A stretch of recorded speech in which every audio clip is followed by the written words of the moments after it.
everyone, we started with the holiday season. I don't know how it is about you, but I'm looking forward to just passing through all of this and wake up in the new year.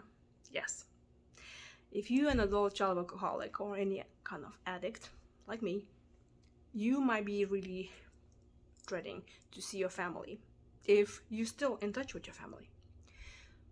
It is very hard actually to go somewhere and face the people that cause you so much hurt and pain.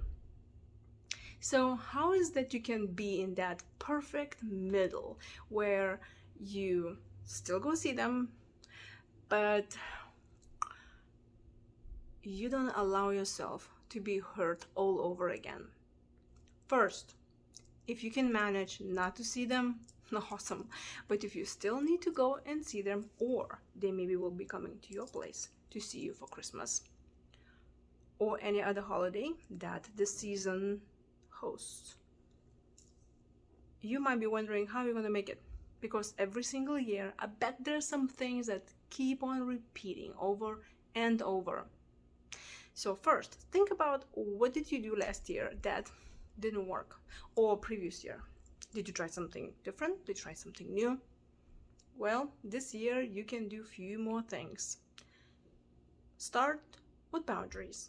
I know, we all know boundaries, but first, take a piece of paper and write it down. Okay, fine, you can just type it up in your computer, but be clear. What is that you want this holiday season?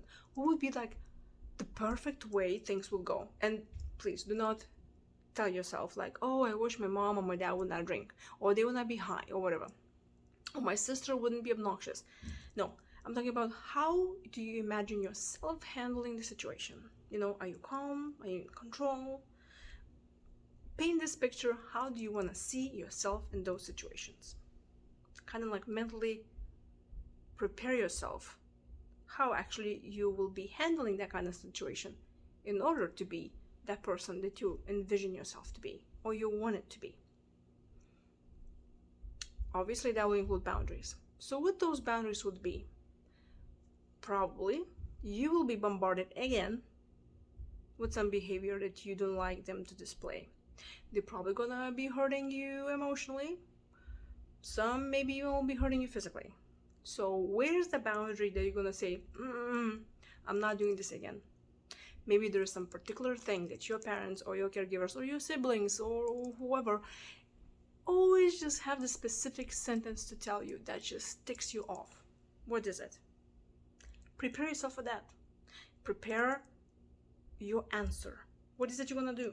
If you still think that you're going to stay with them in the same room, tell them something now when you calm and you can think about it, because when this thing will come to you, you'll be so quick and defensive that you probably will say something that you don't want to say. And when you react, that's what they need. When they see they pushed your button and you jumped, they're like, oh good, we're still gonna keep pushing that button. And then you're gonna go home and you're gonna think, I should have said this, I should have said that. Yeah, prepare yourself. Think about the things that they push your buttons and your reaction to that and your answer to that. Think about it, write it down. You still have a few more days before all this hits. So how do you want to respond? How do you want to look in the eyes like you have all this together and you're not going to push my buttons anymore? Then, what are the boundaries that you actually know you are not going to tolerate? Maybe they will insult you too much. Maybe they will bring up something about your life that you don't like and you already told them that you don't like this. Then you just say, I don't want to talk about this. And if I'm going to hear about this again, I'm going to leave this room. And if they're going to still come people pushing, then you have to leave the room. I know, it might be hard, but that's kind of like, the last case scenario, right? And maybe they will be hurting you emotionally again. And maybe you already talked about it with them before and they still keep on pushing. You might be even physically hurt. Out. You need to get out of the place. If they are actually in your place, then you get them out of your place. Because the hurting time, it's over, okay? It's enough. Now you need to take care of yourself.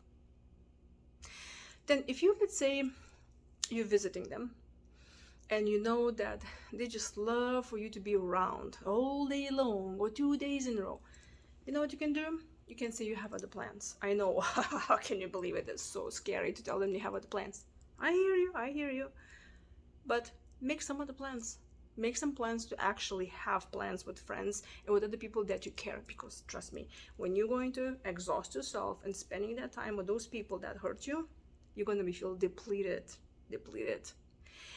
So then it's a great idea to go and see somebody like your friends who will be supportive of you, who will remind you how wonderful you are, okay? So plan those visits. And also, you'll not be a liar. You're like, yeah, I need to go see so and so. Oh my gosh, I'm so sorry. And then put an alarm on your phone, okay? Like actual alarm when you need to leave. You're like, oh, I better go. Love you so much. Bye. Then you have to remember that after all of this exhaustion, you will need to replenish yourself with friends, but also by yourself. You can do this by yourself, with your significant other, with friends, or whatever it is. But for all of this, you need to remember that the most important person is you. You have to stand your ground, and you need to stand by your side. You need to honor your needs. That's the number one thing, okay? The scary days of a childhood are gone. You're an adult now, so you really need to, what is that important to you? You have to acknowledge yourself, and you need to honor your feelings and your emotions. And if you feel bad, negative emotions or fear or being furious or angry, it's okay. You need to sit in those emotions and honor yourself and say, it's okay if I'm feeling that way, and be forgiving. And you will be that you're probably gonna go and you're gonna sit there and you're gonna push those buttons, and they maybe will be so hard on you that you will just crack open and you're gonna be angry at them. And then you're gonna be angry at yourself that you got angry because you promised yourself you're not gonna do this again. That moment you just stop and you say, I did my best, and it's okay if I'm angry with myself right now. Give yourself a break. They wouldn't give you a break. You have to give yourself a break. So here, I give you some few ideas how you can handle this holiday season. I wonder, do you have any other ideas? So please leave me a comment, and if you're watching this on YouTube, please subscribe and like my videos. And if you need stress management advices as an adult child alcoholic or any other addict, please go to my Facebook group, kind of with the same name, Stress Management for Adult Children of Addicts.